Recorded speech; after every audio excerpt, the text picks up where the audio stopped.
Bon. Seconde vidéo de la journée. Ça n'a rien à voir là. Je vous laisse découvrir la théorie.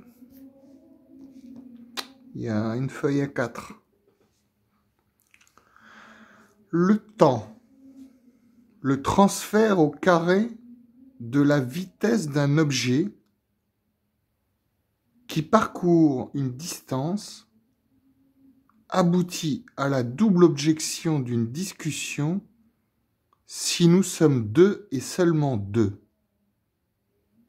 C'est ainsi que par le principe salvateur du double souhait, nous obtenons la grâce du double témoignage à la distance égale du temps par une vitesse qui en est la triple signification. Temps égale vitesse égale distance, plus ou moins long, parcours d'une vie qui ne parcourt que l'exacte signifiance de mort aboutie, juste au moment où la grâce est symboliquement la permission pour rendre à la mort sa très juste sanction.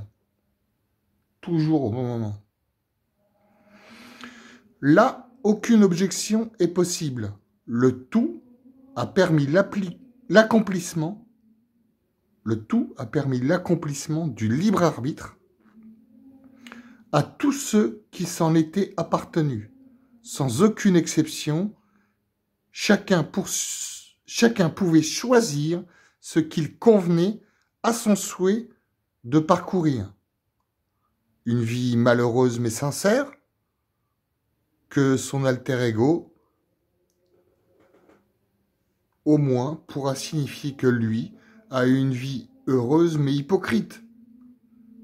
Le strict opposé créera l'équilibre, le double témoignage viendra rendre justice à Dieu.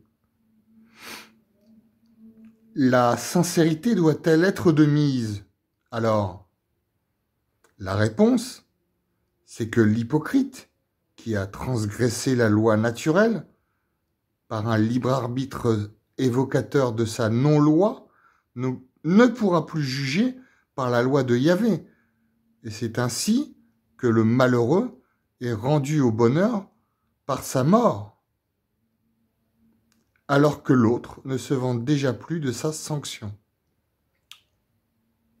Je disais donc le malheureux sincère et l'heureux hypocrite. Le libre arbitre du malheur, après sa mort, sa culpabilité est là, sa joie durant sa vie n'était que superficielle. Ce sont toutes les lois de l'inconscient qui l'ont puni. Le refoulement de son mal l'ont rendu heureux.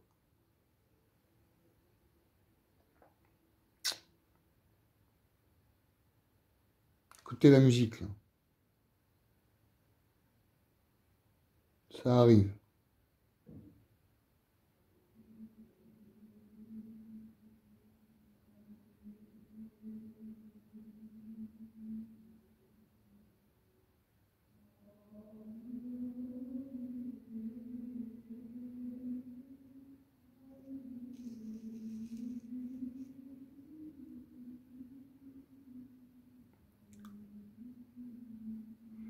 Je disais donc, le strict opposé créera l'équilibre, le double témoignage rendu rendra justice à Dieu.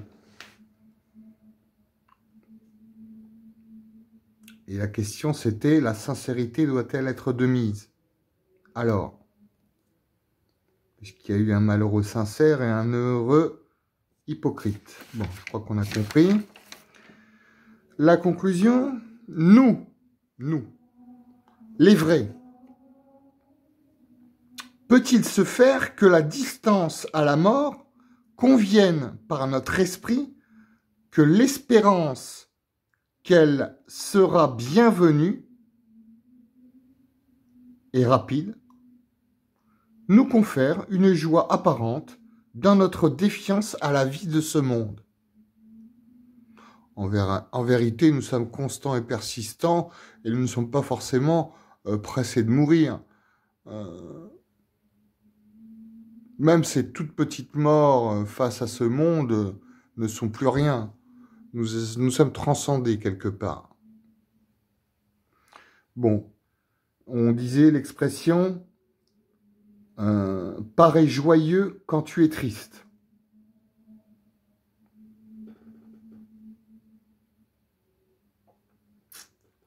Notre joie apparente semble une défiance à la vie de ce monde.